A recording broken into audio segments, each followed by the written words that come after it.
नमस्कार सभी को, कैसे हो सारे। इससे पहले हमने जो चैप्टर पढ़ा था वो था सेट्स समुच्चय।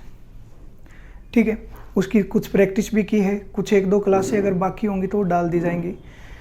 तो इससे आगे चैप्टर आता है रिलेशन एंड फंक्शन। अभी कमेंट आ रहे हैं भाई, एक बार कमेंट्स की बात कर लेते हैं क्योंकि काफ़ी सारी वीडियो पे कुछ कमेंट आए हैं। एक तो ये कि सर वेक्टर करवा दो, सर मैट्रिक्स करवा दो। तो देखो बारी बारी नंबर सबका आएगा, वेक्टर भी कराएंगे, मैट्रिक्स भी कराएंगे, एपीजीपी भी कराएंगे, क्वाड्रेटिक इक्वेशन भी कराएंगे और इंटीग्रेशन डिफरेंशिएशन भी कराएंगे। उस हद तक कराएंगे जहाँ तक हमारे पेपर में आता है। दूसरी बात, बोल रहे हैं कि सर मैटर बताओ, मैथ का कहाँ से पढ़ें, कोई किताब बता दो। तो मैं बता दूं कि किताब पढ़ने से, अगर कोई मार्केट से किताब लेते हैं उससे अच्छा है कि आप 11th और 12th की, अगर आप टेक्निकल मैथ कर रहे हैं तो 11th और 12th की किताब उठा लो, वो अच्छा है। 2-3 कमेंट थे कि सर कोई किताब बताओ हमें, तो किताब मैंने बता दिया कि 11th और 12th पढ़ो।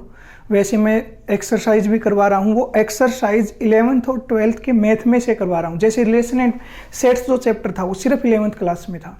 अभी ये रिलेशन और फंक्शन चैप्टर है, ये 11th में भी है, शायद 12th में भी है, तो दोनों का प्रैक्टिस करवाएंगे हम, उस हद तक जाएंगे। इससे फ़ायदा क्या होगा, आपको प्रैक्टिस मिल जाएगी।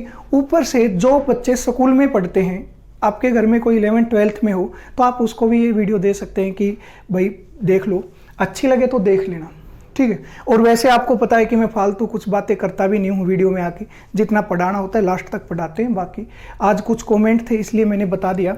और वीडियो शेयर करो ना करो वो आपकी मर्जी होती है, अगर आपको अच्छी लगती है तो करो, वरना नहीं लगती है तो बेशक अनलाइक कर दो, कोई फर्क नहीं पड़ता। तो आज पढ़ेंगे हम रिलेशन एंड फंक्शन। तो रिलेशन एंड फंक्शन में क्या है भाई, सबसे पहले बात करते हैं हम रिलेशन, संबंध। अभी आप बात करें रिलेशन की तो सबसे पहले बात बताओ एक कि रिलेशन के लिए आपको 2 जनों की तो आवश्यकता पड़ेगी। ठीक है, सिंगल एलिमेंट नहीं होगा, याद रखना। रिलेशन फंक्शन में सिंगल एलिमेंट नहीं होगा। जैसे रिलेशन होते कौन कौन से हैं, अगर मैं बात करूं सबसे पहले रियल लाइफ के, अपनी असली जिंदगी में जो संबंध रिलेशन होते हैं हमारे पास भाई बहन का रिलेशन होता है, यानी कि ब्रदर सिस्टर का रिलेशन होता है। पिता और बेटे का रिलेशन होता है, माता और बेटे का रिलेशन होता है, या फिर पिता और बेटी का रिलेशन होता है।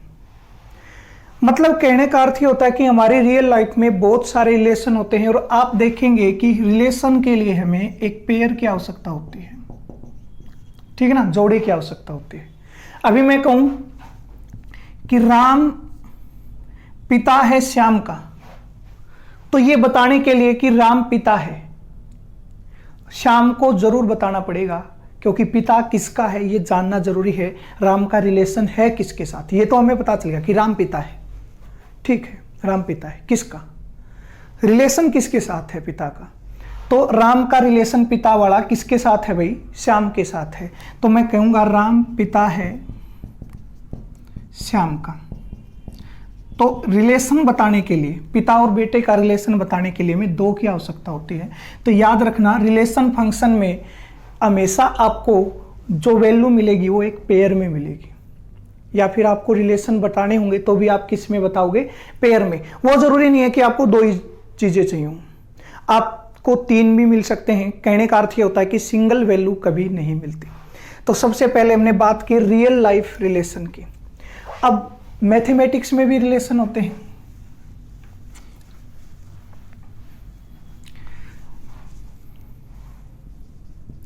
मैथमेटिक्स या फिर मैथ्स लिख लो, मैथ्स में रिलेशन होते हैं। जैसे मैंने कहा कि 2 जो है वो छोटा है 7 से, है कि नहीं है। ये जो रिलेशन है कि छोटा है, 2 छोटा है किससे, 7 से, रिलेशन बनता है भाई। 2 छोटा है 7 से, 2 का 7 के साथ रिलेशन है कि 2 छोटा है 7 से या 7 बड़ा है 2 से। अभी मैंने कहा कि m बराबर है n के, तो तो इन दोनों में रिलेशन है कि ये दोनों आपस में बराबर हैं। मैंने कहा m पैरेलल है n के, m जो लाइन है वो समानांतर, पैरेलल का मतलब होता है समानांतर, दो समानांतर लाइनें हैं, m किसके समानांतर है भाई, n के, तो ये भी इनमें आपस में क्या हो गया भाई, रिलेशन हो गया। और मैथमेटिक्स में और बहुत सारे होते हैं, अभी आपने पढ़ा था पीछे वाले चैप्टर में, सेट्स का चैप्टर जो था उसमें हमने पढ़ा था कि a जो है वो सबसेट है b का, a किसका सबसेट है भाई, b का, तो कहने का मतलब a का b के साथ क्या संबंध है कि a जो है वो सबसेट बनता है किसका, b का। तो ये मैथमेटिकल रिलेशन होते हैं। जैसे आपने एक देखा होगा कि कई बार ऐसा लिखा होता है कि HR 16 0743 गाड़ी का नंबर होता है, ठीक है, या फिर HR 61 जो भी है, HR 19, HR 27, HR, आपको ये पता है क्या होता है, ये चीज क्या बताती है कि ये कौन सा स्टेट है, या फिर यूनियन टेरिटरी है, कोई यूटी है, कोई भी स्टेट या यूनियन टेरिटरी, केंद्र शासित प्रदेश, कोई राज्य और केंद्र शासित प्रदेश की गाड़ी है, वो किस राज्य या केंद्र शासित प्रदेश की है, ये चीज क्या बताती है कि उस राज्य में वो जगह कौन सी है। जैसे HR मतलब हरियाणा, 16 का मतलब भिवानी, ठीक है, 16 का मतलब क्या हो जाएगा, भिवानी से है, और ये होता है हमारा गाड़ी की संख्या। तो ये भी एक रिलेशन है किसका, हरियाणा राज्य का भिवानी के साथ, कि ये जो भिवानी है ये कहाँ पड़ता है भाई, हरियाणा में पड़ता है, और ये हमने क्या बना दिया, एक रिलेशन बना दिया। कहने का मतलब जो चीजें आपस में रिलेट करने के लिए लिखी गई हैं, एक दूसरे से संबंध दर्शाने के लिए लिखी गई हैं, वही चीज पढ़ेंगे हम रिलेशन एंड फंक्शन में। बात समझ रहे होगे कि रिलेशन फंक्शन में हम पढ़ेंगे क्या। सबसे जरूरी होता है इंट्रोडक्शन। हम इंट्रोडक्शन को सोचते हैं कि यही 2-4 बातें बताएंगे, क्या फर्क पड़ता है इंट्रोडक्शन की क्लास लेके, लेकिन इंपॉर्टेंट इंट्रोडक्शन होता है हमारे पास, ठीक है। अब होगा क्या कि आपको सेट दिए होंगे जो पीछे वाला चैप्टर था।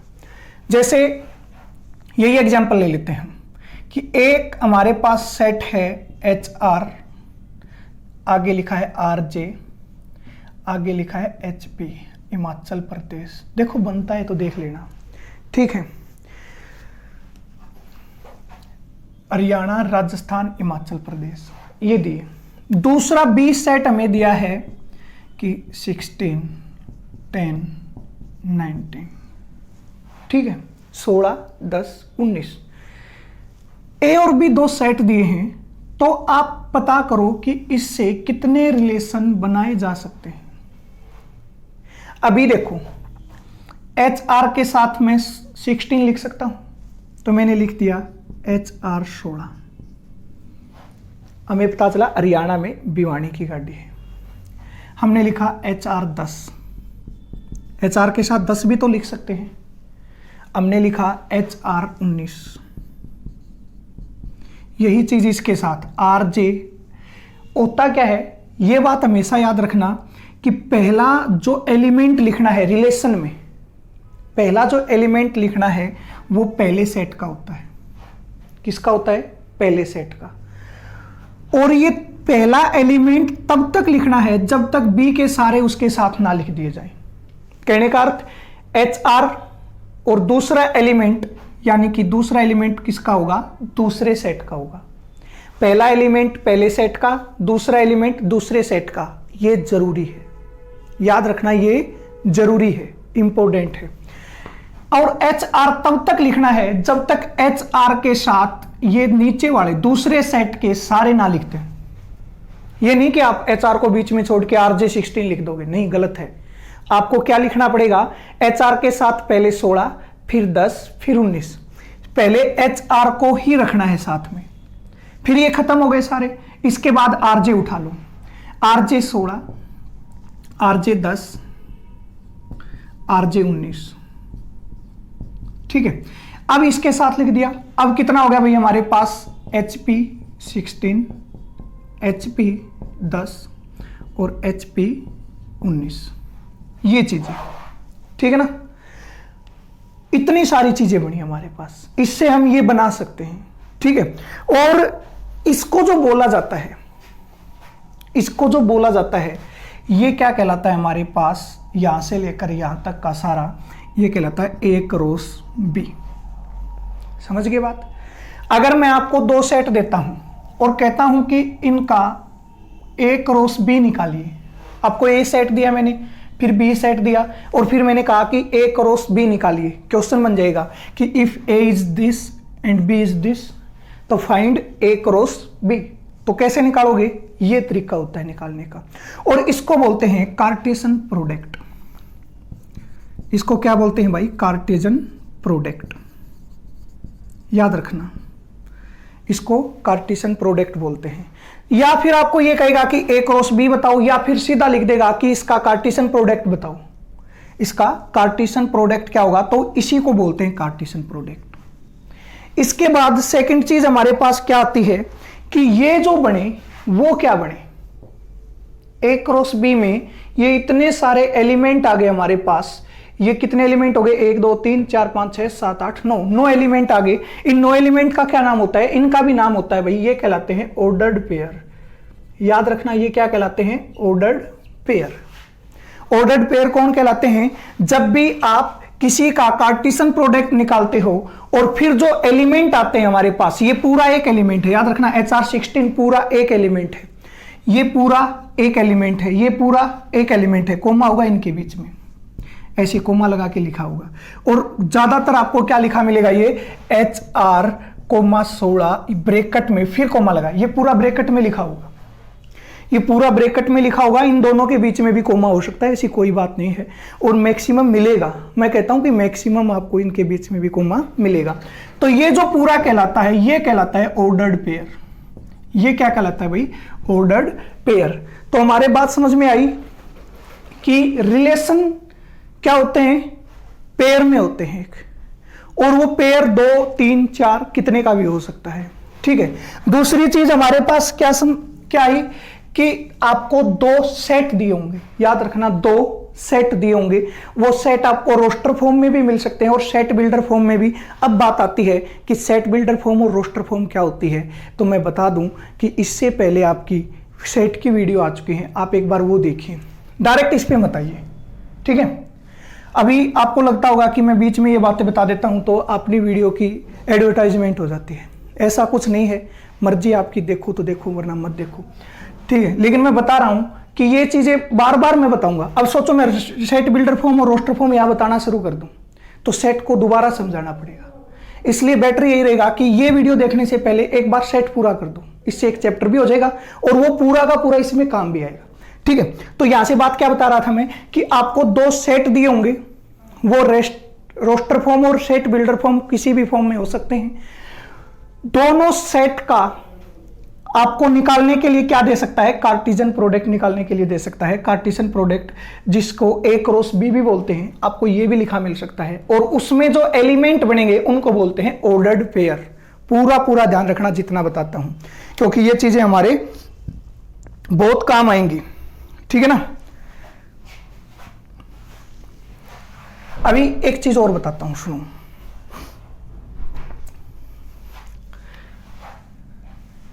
याद रखना, ये चीज बहुत इंपॉर्टेंट है।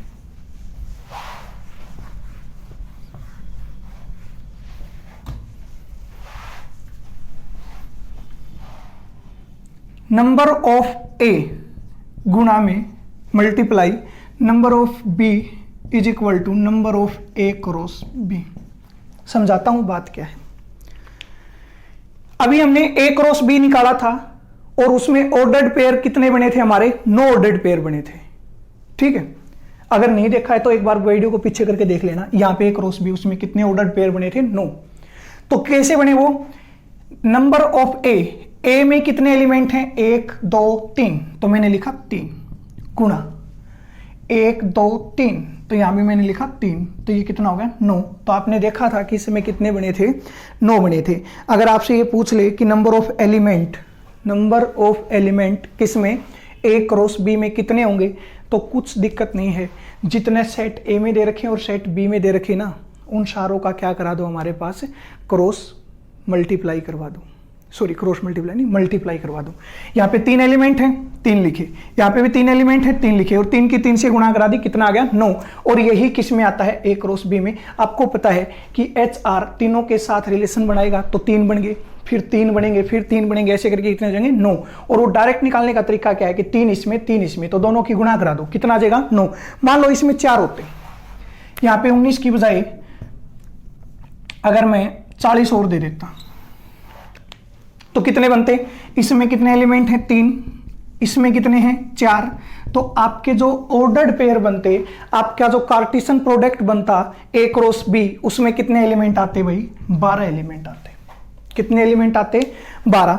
तो जब भी आपसे ये पूछे कि element in A cross B, या आपसे पूछे total number of ordered pair, total number of ordered pair, ordered pair की संख्या ज्ञात कीजिए, तो भी सब यही चीज होता है, क्योंकि ऑर्डर्ड पेयर किसे बोलते हैं, जो ए क्रॉस बी में लिखे जाते हैं उसी को ऑर्डर्ड पेयर बोलते हैं। या फिर नंबर ऑफ एलिमेंट, जो एलिमेंट ए क्रॉस बी में होते हैं उन्हीं का नाम होता है ऑर्डर्ड पेयर। तो बात घुमा फिरा के कैसे भी दे सकता है, आपको सारी बातें याद रखनी है। आई होप कि आपको इतनी बातें समझ में आई होंगी। इसके बाद जैसे हमारे पास पहला क्वेश्चन है कि x/3 + 1 और y-2/3 = 5/3 1/3, ये दोनों हमारे पास क्या दिए हैं, ऑर्डर्ड पेयर दिए हैं, मतलब क्रॉस करके दिए हैं, ठीक है ना। ये दोनों ऑर्डर्ड पेयर हैं हमारे पास, और कहता कि ये दोनों ऑर्डर्ड पेयर आपस में बराबर हैं, तो फाइंड x एंड y। तो इस बारे में मैं थोड़ा सा बता देता हूं। जैसे हमने सेट में पढ़ा था ना कि इनका आपस में जो क्रम है, इनका आपस में जो क्रम है वो कोई मायने नहीं रखता, लेकिन ऑर्डर्ड पेयर जब भी बराबर दे रखे होते हैं तो क्रम मायने रखता है भाई, याद रखना। जब भी आपको ऑर्डर्ड पेयर बराबर दे रखे हैं तो याद रखना कि पहला एलिमेंट सिर्फ पहले एलिमेंट के बराबर होगा, और दूसरा एलिमेंट हमेशा दूसरे एलिमेंट के बराबर होगा, ठीक है ना। पहला एलिमेंट पहले एलिमेंट के बराबर होगा, दूसरा एलिमेंट दूसरे एलिमेंट के बराबर होगा। तो यहां से मैं क्या लिख सकता हूं कि x/3 + 1 जो है वो किसके बराबर है भाई, = 5/3, और y-2/3 = किसके है भाई, 1/3 के। तो यहां से आपको समझ में आ गया होगा कि ये एलिमेंट इसके बराबर होगा, ये इसके बराबर होगा। ये नहीं कि आप इस एलिमेंट को दूसरे के बराबर रख देंगे, तो यहाँ पे ऑर्डर मैटर करता है। तो अगर आप लिखना चाहो इस बारे में थोड़ा सा, तो आप कुछ ऐसे लिख सकते हैं कि जब भी ऑर्डर पेयर इक्वल दे रखे हों, क्या दे रखे हों, इक्वल दे रखे हों, तो क्या होगा उसमें, एलिमेंट भी इक्वल होंगे। एलिमेंट इक्वल मतलब ये एलिमेंट इसके बराबर होगा। नंबर ऑफ एलिमेंट मतलब 2 इस साइड है तो 2 इस साइड होने चाहिए, तभी बराबर होंगे, वरना बराबर नहीं होंगे। 2 इस साइड है तो 2 इस साइड। नंबर ऑफ एलिमेंट बराबर होने चाहिए, एलिमेंट खुद एक दूसरे के बराबर होने चाहिए, और सेम ऑर्डर में होने चाहिए, ठीक है ना। और क्या लिखोगे, एक सेम ऑर्डर में होने चाहिए। सेम ऑर्डर का मतलब जिस ऑर्डर में ये लिखा है अगला भी उसी ऑर्डर में होना चाहिए, पहले के पहला बराबर होगा, ये बात याद रखना। तो जब भी आपको 2 ऑर्डर्ड पेयर बराबर दे रखे हों तो आपके बात समझ में आ गई होगी कि ये एलिमेंट इसके बराबर है। अब करना क्या है, -1, x/3 = -1 करना है। एलसीएम लो, कैसे लोगे, 3, 5 - 3 कितना बच गया, 2/3। आप डायरेक्ट करना चाहो तो यूं भी कर सकते हो, 3 एकम 3, 5 में से 3 गया, 2/3। तो ये क्या हो गया हमारे पास, 2/3, और 3 से 3 कैंसिल, तो x = 2। तो हमारे पास क्या फाइंड करना था, x एंड y, तो x की वैल्यू आ गई। अब ये y = 1/3 + 2/3। अब 3 एलसीएम है तो ले लिया, 1 + 2 3, और 3/3 कितना हो गया, 1, तो y = 1 आ गया, y की वैल्यू भी आ गई। तो यहां से हमने क्या निकाल दिया, x और y की वैल्यू निकाल दी। था पहला क्वेश्चन। अब अगला लिखते हैं। देखो अगला क्वेश्चन है, इफ सेट A हैज 3 एलिमेंट and the set B has 3 4 5 then the find the number of element in A cross B। Hindi में बताता हूं, सुनो। कहता है कि सेट ए है और उसमें 3 एलिमेंट हैं। सेट ए है, उसमें 3 एलिमेंट हैं। सेट बी दिया है, यहां पे ए दिया नहीं है, सिर्फ इतने बताया है कि सेट ए में 3 एलिमेंट है, बस बात खत्म। बी आपको दिया है 3 4 5 है। Then find the number of element, उन एलिमेंट की संख्या बताओ जो ए क्रॉस बी में होंगे। अभी थोड़ी देर पहले हमने एक फार्मूला किया था, मैंने बताया था कि number of A into number of B is equal to number of A cross B. ये बात मैंने सीधी सीधी बताई थी कि जितने एलिमेंट ए में होंगे, इसने बताया कि ए में 3 एलिमेंट हैं तो लिख दो 3, और जितने बी में होंगे, बी में 3 4 5 दिए हैं तो काउंट तो कर सकते हैं ना, 3 4 5 कितने एलिमेंट हैं 3, तो इज इक्वल टू कितना हो गया 9। तो इसकी वैल्यू आ गई, और यही तो पूछा है number of element A cross B, number of element in A cross B. तो ए क्रॉस बी निकालने के लिए हमारे पास क्या निकालते हैं हम, और इन्हीं को बोलते हैं, मैंने बताया था कि number of element in A cross B को ही क्या बोलते हैं, ऑर्डर्ड पेयर। क्या बोलते हैं इन्हीं को, ऑर्डर्ड पेयर। अगर आपसे ये पूछ लेना number of element, number of ordered pair कितने हैं, नंबर ऑफ ऑर्डर्ड पेयर कितने हैं, तो वो भी कितने होंगे 9, और number of element in A cross B कितने हैं 9। दोनों की वैल्यू क्या होगी हमारे पास 9 होगी। क्वेश्चन नंबर 3 है हमारे पास, इफ जी एक सेट दिया है, जी एक सेट दिया है, एच भी एक सेट दिया है, उसने कहा है कि आपको जी क्रॉस एच और एच क्रॉस जी बताना है। मैंने एक बात बताई थी कि इन्हीं में जो एलिमेंट होते हैं ना, क्रॉस करके जो निकालते हैं उन्हीं को ऑर्डर्ड पेयर बोलते हैं। और ऑर्डर्ड पेयर में स्थान, उनका प्लेस, उनका क्रम, सब सीक्वेंस उनका क्या करता है, मैटर करता है। ठीक है, अभी जी क्रॉस एच के लिए आपको पहले जी रखना पड़ेगा, फिर एच रखना पड़ेगा। तो पहले जी है हमारे पास, फिर एच है, और क्रॉस कैसे निकालते हैं ये बात मैंने आपको बताई थी। जी क्रॉस एच कैसे निकालेंगे भाई, पहले एलिमेंट के साथ रिलेशन बताएंगे। तो क्या बना 7 5 बना ना। अब पहले का ही रखना है और रिलेशन बनाएंगे किसके साथ, दूसरे के साथ। तो ये क्या बना हमारे पास, कोमा लगाओ, फिर ब्रैकेट शुरू करो 7 4, और फिर 7 का किसके साथ बनाओ, 2 के साथ, तो ये 7 2। ठीक है, ऐसे ही करना है सभी का। अभी 8 मैंने कहा था कि 7 को तब तक मत छोड़ना जब तक सामने वाले सेट के सारे एलिमेंट पूरे ना हो जाएं। अब 7 को हमने रखा आगे, अब 8 को आगे रखेंगे। क्या बना 8 किसके साथ 5, क्या बना इसके बाद 8 4 और 8 2, ये बना जी क्रॉस एच।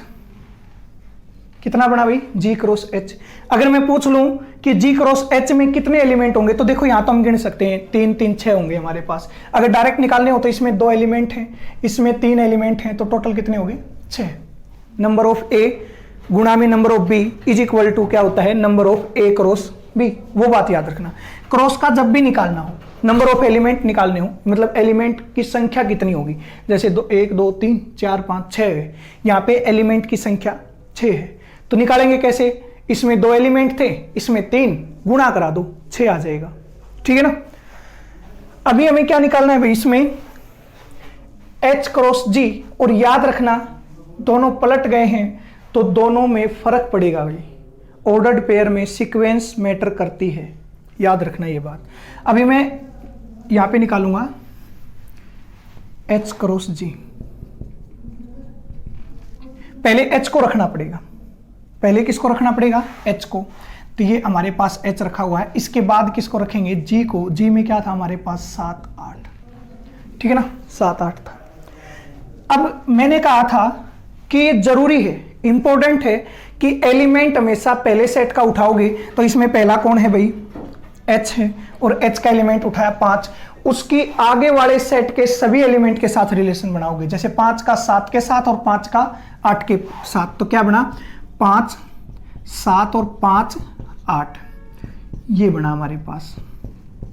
ठीक है ना। अभी 4 का 7 के साथ और 4 का 8 के साथ, तो क्या बनेगा हमारे पास 4 7 और 4 8।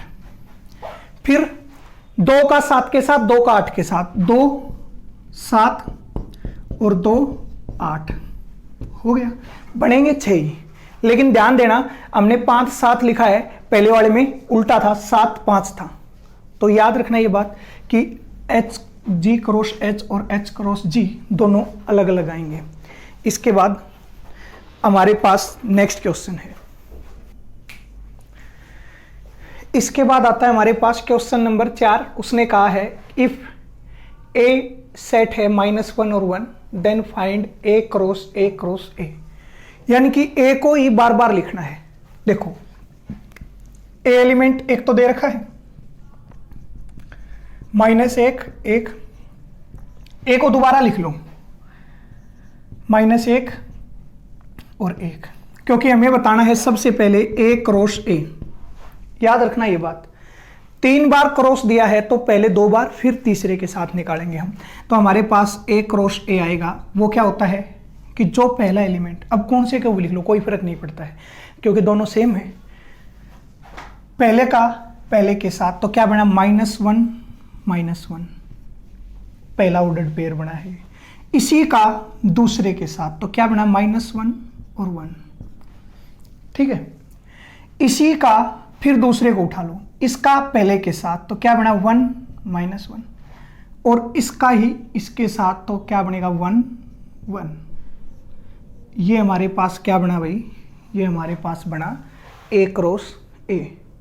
अब हमें चाहिए इसी के साथ अगर मैं क्रॉस करा दूं ए को तो 3 बार हो जाएगा।